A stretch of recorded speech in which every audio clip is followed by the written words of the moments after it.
जय हिंद साथियों। तो आज की क्लास में हम देखेंगे विटामिन और इनकी कमी से होने वाले रोग और साथ में जानेंगे सभी विटामिन के रासायनिक नाम। तो सभी साथी अंत तक हमारे साथ बने रहें और जिन साथियों ने अभी तक हमारे चैनल को सब्सक्राइब नहीं किया वो सभी साथी चैनल को सब्सक्राइब जरूर कर लें। तो साथियों शुरू करते हैं आज की क्लास और देखते हैं अपना पहला प्रश्न। तो हमारा पहला प्रश्न है, विटामिन सी की कमी से कौन सा रोग होता है?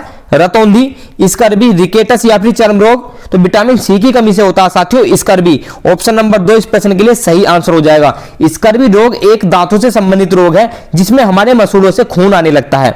अगर साथियों बात करें विटामिन सी के रासायनिक नाम की, तो विटामिन सी का रासायनिक नाम होता है एस्कॉर्बिक एसिड और ये आपके एग्जाम में काफी बार पूछा जा चुका है। एस्कॉर्बिक एसिड विटामिन सी का रासायनिक नाम होता है। चलिए अगला प्रश्न देख लेते हैं। अगला प्रश्न ये रहा आपकी स्क्रीन पर, विटामिन ए की कमी से कौन सा रोग होता है? एनीमिया, स्कर्वी, रतौंधी या फिर कीलोसिस। तो विटामिन ए की कमी से होने वाला रोग है साथियों ऑप्शन नंबर 3 रतौंधी।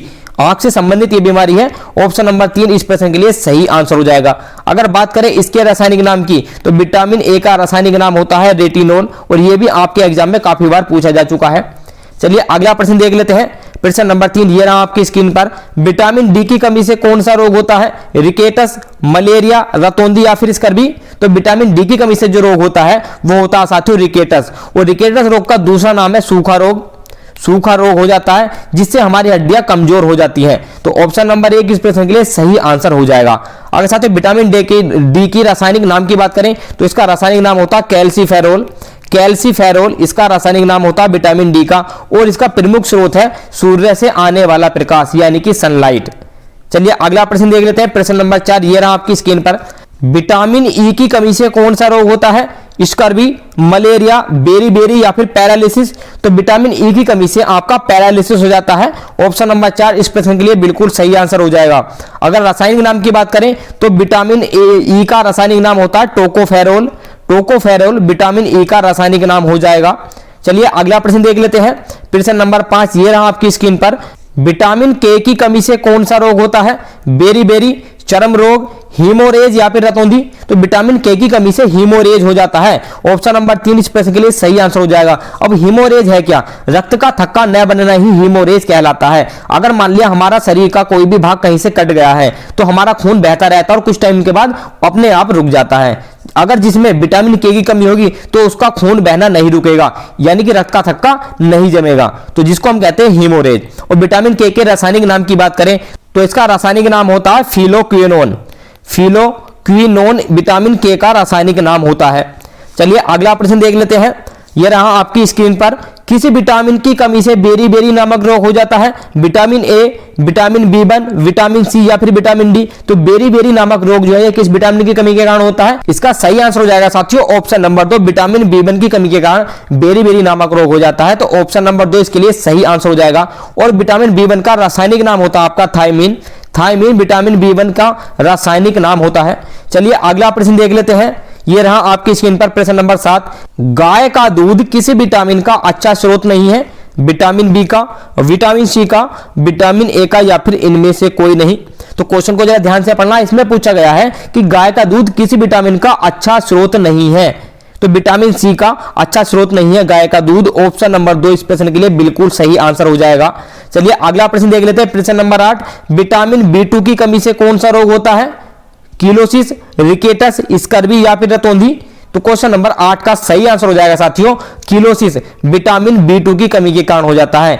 अब ये कीलोसिस होता क्या है? तो हमारे होठों का फटना ही, जिसमें हमारे होठ फटने लगते हैं उसको साथियों कीलोसिस कहते हैं। चलिए अगला प्रश्न देख लेते हैं। प्रश्न नंबर 9 ये रहा आपकी स्क्रीन पर, विटामिन B3 की कमी से कौन सा रोग होता है? बेरी, रिकेटस, स्कर्वी या फिर डर्मेटाइटिस। तो क्वेश्चन नंबर 9 का सही आंसर हो जाएगा साथियों डर्मेटाइटिस। ऑप्शन नंबर 4 इस प्रश्न के लिए बिल्कुल सही आंसर होगा। विटामिन B3 के कारण डर्मेटाइटिस नामक रोग हो जाता है। चलिए क्वेश्चन नंबर 10 देख लेते हैं। विटामिन B6 की कमी से कौन सा रोग होता है? रतौंधी, रिकेटस, एनीमिया या फिर इनमें से कोई नहीं। तो क्वेश्चन नंबर 10 का सही आंसर हो जाएगा साथियों ऑप्शन नंबर 3 विटामिन B6 की कमी के कारण एनीमिया नामक रोग हो जाता है। ऑप्शन नंबर 3 इस प्रश्न के लिए बिल्कुल सही आंसर हो जाएगा। अगर बात करें विटामिन सी के रासायनिक नाम की तो इसका रासायनिक नाम होता है साथियों पायरिडोक्सिन। पायरिडोक्सिन इसका रासायनिक नाम होता है। पायरिडोक्सिन डॉक्सिन विटामिन B6 का रासायनिक नाम होता है, तो ये भी हमें याद रखना है। चलिए अगला प्रश्न देख लेते हैं। प्रश्न नंबर 11 ये रहा आपकी स्क्रीन पर। दांतों के इनेमल के निर्माण में कौन सहायक है? हमारे दांतों पर जो एक परत होती है इनेमल की, उसके निर्माण में कौन सा तत्व सहायक होता है? क्लोरीन, लोह, ब्रोमीन या फिर फ्लोरीन? तो क्वेश्चन नंबर 11 बहुत ही इंपॉर्टेंट क्वेश्चन है, इसका सही आंसर हो जाएगा साथियों फ्लोरीन। ऑप्शन नंबर 4 इस प्रश्न के लिए बिल्कुल सही आंसर हो जाएगा। दांतों के इनेमल के निर्माण में फ्लोरीन, जिसका संकेत होता है F, कैपिटल F, ये हमारे इनेमल के निर्माण में सहायक होता है। चलिए अगला प्रश्न देख लेते हैं। विटामिन बी कॉम्प्लेक्स कितने विटामिनों का समूह है? आपने देखा होगा vitamin B1, vitamin B2, vitamin B3, B5, B6, तो यह टोटल कितने विटामिनों का समूह है?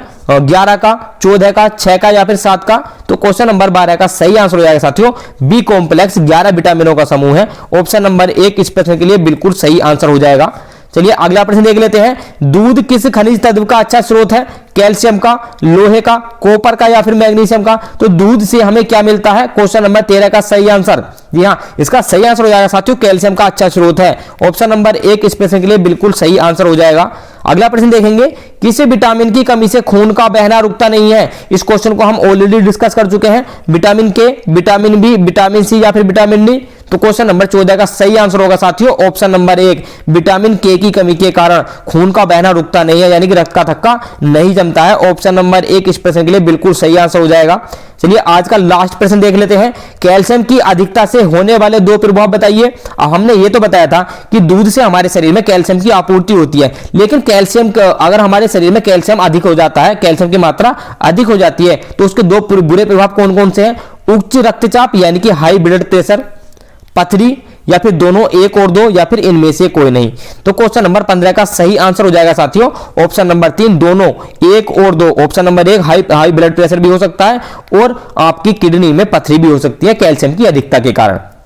तो ऑप्शन नंबर 3 इस प्रश्न के लिए सही आंसर हो जाएगा। तो साथियों ये थे हमारे विटामिन से संबंधित 15 बहुत ही महत्वपूर्ण प्रश्न। तो जो भी साथी अंत तक हमारे साथ बने रहे उनका बहुत बहुत धन्यवाद, और जिन साथियों ने अभी तक हमारे चैनल को सब्सक्राइब नहीं किया वो सभी साथी इस चैनल को सब्सक्राइब कर लें और इस वीडियो को लाइक कर दें। हम मिलते हैं आपसे अगली क्लास में। जय हिंद।